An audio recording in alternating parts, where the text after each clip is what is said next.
Hello everyone, welcome to Chanakya IAS academy Patna. Topic of the day session. इस सेशन में हम आज डिस्कस करेंगे रिसेंटली जो तंजानियन प्रेसिडेंट है, उन्होंने एक बायलैटरल विजिट किया है। उनका 3 डे बायलैटरल विजिट हुआ है इंडिया पे। और अब यह जो विजिट हुआ है वह इंडिया और तंजानिया के लिए बहुत ही इम्पॉर्टेंट है। स्पेशली अगर हम तंजानियन पॉइंट ऑफ व्यू से देखें तो यह विजिट और India as a trade partner Tanzania के लिए एक बहुत ही इम्पॉर्टेंट कंट्री है, क्योंकि इंडिया जो है वह तंजानिया का 3rd लार्जेस्ट कह सकते हैं पार्टनर कंट्री है इन ट्रेड इन बिजनेस। अब यह जो 3 डे विजिट हुआ है तंजानियन प्रेसिडेंट का इंडिया में, और यहाँ इन्होंने अनाउंस किया है कि वह इंटरनेशनल बिग कैट अलायंस और ग्लोबल फ्यूल अलायंस को ज्वाइन करेंगी। तो ये जो 3 डे विजिट हुआ है इसमें यह डिक्लेरेशन आया है, तंजानियन प्रेसिडेंट ने रिसेंटली कन्वे किया है, अप्रूवल दिया है, वह इंटरनेशनल बिग कैट अलायंस जो कि एक इंडिया का एक इनिशिएटिव है और ग्लोबल फ्यूल अलायंस उसे ज्वाइन करने के लिए अप्रूवल दे दिया है। अब यह जो बायलैटरल टॉक्स है वो काफ़ी इंपॉर्टेंट है, और यह जो बायलैटरल विजिट है वो तंजानिया के पॉइंट ऑफ व्यू से बहुत ज़्यादा इंपॉर्टेंट है एंड इवन इंडिया के पॉइंट ऑफ व्यू से भी बहुत ज़्यादा इंपॉर्टेंट है। तो हम इस सेशन में डिस्कस करेंगे कि आखिर यह जो इंटरनेशनल बिग कैट अलायंस है आखिर क्या है, क्या इसका इनिशिएटिव क्या है, क्या इसके एम है, क्या इसका स्ट्रक्चर है, कब यह इनिशिएट किया गया। तो बेसिकली जो यह इंटरनेशनल बिग कैट अलायंस है यह इंडिया का ही एक इनिशिएटिव है जो कि लॉन्च किया गया था इंडिया के द्वारा ऑन 9 अप्रैल 2023। 9 अप्रैल 2023 को यह इंडिया के द्वारा लॉन्च किया गया था for the conservation of 7 big cats. जो बेसिकली जो कैट के जो कैटेगरी के जो आते हैं, जैसे for example tiger, lion, leopard, snow leopard, cheetah, jaguar and puma. तो ये बेसिकली क्या है, ये 7 कह सकते हैं कि बिग कैट्स हैं जो कि एक ही बिलोंग करते हैं ब्रीड से, और वहां पे इसको प्रोटेक्ट करने के लिए बेसिकली इंडिया ने यह इंटरनेशनल बिग कैट अलायंस अप्रैल में लॉन्च किया गया था इन 2023। अब इसके मेंबरशिप की बात करें कि आखिर यह इंटरनेशनल बिग कैट जो अलायंस है इसका मेंबरशिप क्या है, तो यह ओपन है टू द 97 रेंज कंट्री। अब ये रेंज कंट्री क्या है, 97 रेंज कंट्री, कि वैसे कंट्रीज जहां पे यह जो 7 एक ही ब्रीड के जो कैट ब्रीड्स के कह सकते हैं, जो ये 7 पाए जा रहे हैं, cats, tiger, lion, leopard, snow leopard, cheetah, jaguar and puma, जो ये 97 रेंज कंट्रीज में, मतलब ये सारे कंट्रीज में 97 ऐसे कंट्रीज है जहां पे ये 7 बिग कैट्स जो हैं वो पाए जा रहे हैं। तो उनके लिए यह जो इंटरनेशनल बिग कैट अलायंस है यह ओपन है, और रिसेंटली तंजानिया ने अप्रूवल दिया कि इसमें यह ज्वाइन कर रहा है, which contain the natural habitat for these big cats as well as other interested nation international organization etc। कि इसके अलावा अदर भी इंटरनेशनल जो ऑर्गेनाइजेशन है, नेशंस है जो कि इंटरेस्ट रखते हैं इन 7 बिग कैट्स को प्रोटेक्ट करने में, उनके हैबिटेट को प्रोटेक्ट करने में, वह इस ऑर्गेनाइजेशन को ज्वाइन कर सकते हैं। It will provide a platform for the member nation to share knowledge and expertise and extend support to recovery efforts in potential habitats। कि बेसिकली क्या है कि ये जो 7 बिग कैट्स है, इंटरनेशनल बिग कैट अलायंस का एम यही है कि इन 7 बिग कैट्स का जो पोटेंशियल हैबिटेट हो सकता है उसे कैसे प्रोटेक्ट किया जाए, जो लॉस हो चुके हैं उसे कैसे रिकवर किया जाए, इन एक्सपर्टीज के बेसिस पे नॉलेज को शेयर किया जा सके, ताकि ये जो 97 रेंज कंट्रीज हैं जहां पे इसके हैबिटेट्स पाए जाते हैं, इन्हें कंजर्व किया जा सकता है, वहां पे यह एक्सपर्टीज शेयर किया जा सके और इन 7 बिग कैट्स को प्रोटेक्ट किया जा सके।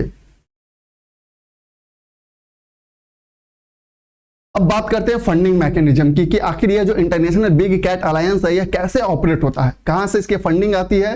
After the first 5 years which will be supported by India's total grant assistance। ये जो पहला 5 साल होगा, जैसे 2023 में अप्रैल में इंडिया ने इसे लॉन्च किया, तो यहां से आने के बाद जो पहले 5 साल होने वाले हैं उसका जो फंडिंग होने वाला है वह इंडिया के total basically total grant assistance जो होगा उसमें जो भी फंडिंग लगेगी वह इंडिया प्रोवाइड करेगा अराउंड ऑफ $100 मिलियन। यह जो पहले 5 साल है इसमें एफर्ट लगाए जाएंगे for its conservation of habitats, for its survival, for recovery. तो ये जो फंडिंग होगा for 5 year, for first 5 year वो 100 मिलियन का होगा, और ये इंडियाज का टोटल ग्रांट असिस्टेंस के रूप में होगा।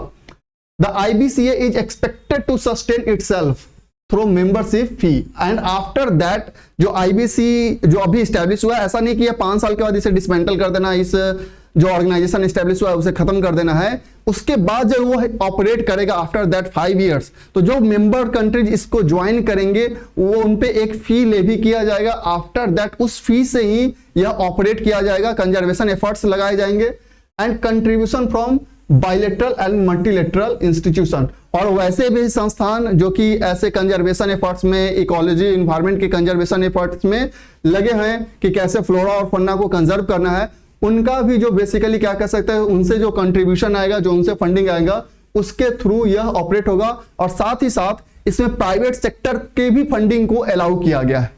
तो बेसिकली इसका मैकेनिज्म कैसे है, इसके ऑपरेट करने के, कहां से इसको फाइनेंस आ रहा है, तो इस्टेब्लिशमेंट के बाद फर्स्ट 5 ईयर जो है वह इंडिया का असिस्टेंस होगा उसमें, जो कि 100 मिलियन के अराउंड होगा।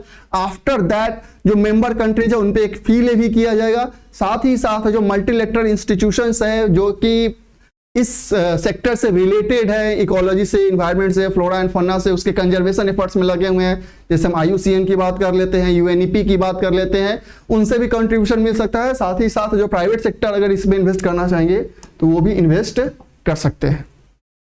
अब हम बात करते हैं इसके गवर्नेंस स्ट्रक्चर की, आखिर यह ऑपरेट कैसे होता है, कि विदाउट इसके गवर्नेंस स्ट्रक्चर की कोई तो हायरार्की होगी, जो इसमें डिसीजन मेकिंग कैसे होंगे। तो पहला इसका जो एक सबसे इंपॉर्टेंट चीज है वह एक है general assembly consisting of all the member countries. इसमें जितने भी 97 मेंबर कंट्रीज, अभी तो फॉर एग्जांपल इसको ओपन किया गया है 97 मेंबर कंट्रीज का, तो जितने भी इसके मेंबर, इस संस्था के मेंबर बनेंगे, इंटरनेशनल बिग कैट अलायंस, इस अलायंस का जो मेंबर बनेंगे, उस जनरल असेंबली में उन सारे मेंबर्स को यह पार्टिसिपेशन देगा। और यहां पे एक कह सकते हैं कि मेजोरिटी के बेसिस पे डिसीजंस होंगे।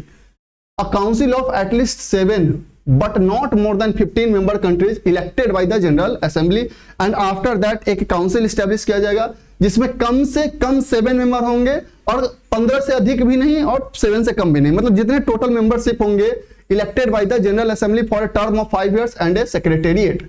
कि एक काउंसिल होगा जिसमें एटलीस्ट 7 मेंबर्स और मैक्सिमम 15 मेंबर्स हो सकते हैं, जो कि इलेक्ट किसके द्वारा किए जा रहे हैं, इसी जनरल असेंबली के द्वारा इलेक्ट किए जा रहे हैं, जो कि मेन फंक्शनिंग बॉडी होगा इस IBCA का। और यह जो टर्म पीरियड होगा उस IBCA का वो 5 इयर्स के अराउंड होगा। And below that there is a secretariat होगा जो कि ऑपरेट करेगा। Upon the recommendation of the council, the General Assembly will appoint the IBCA Secretary General for a specific term।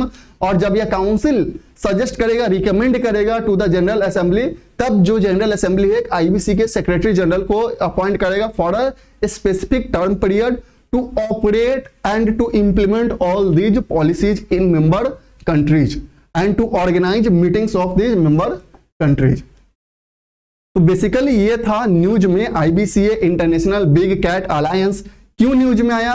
तो यह बेसिकली तंजानियन जो president है उनका जो 3 डे बायलैटरल विजिट हुआ है इंडिया पे, वहां इंडिया पे अभी इंडिया आने के बाद वहां पे इन्होंने जस्ट अप्रूवल दिया है कि वो भी इंटरनेशनल बिग कैट अलायंस को ज्वाइन करने वाले हैं। बिकॉज जो तंजानिया है वह 97 जो रेंज कंट्रीज है उसमें आता है और तंजानिया ने इसे अप्रूवल अब दे दिया है। तो एक नया आपसे ये भी क्वेश्चन इस टाइप से पूछा जाता है कि which one of the following country recently join IBCA, तो तंजानिया ने इसे भी रिसेंटली ज्वाइन किया है।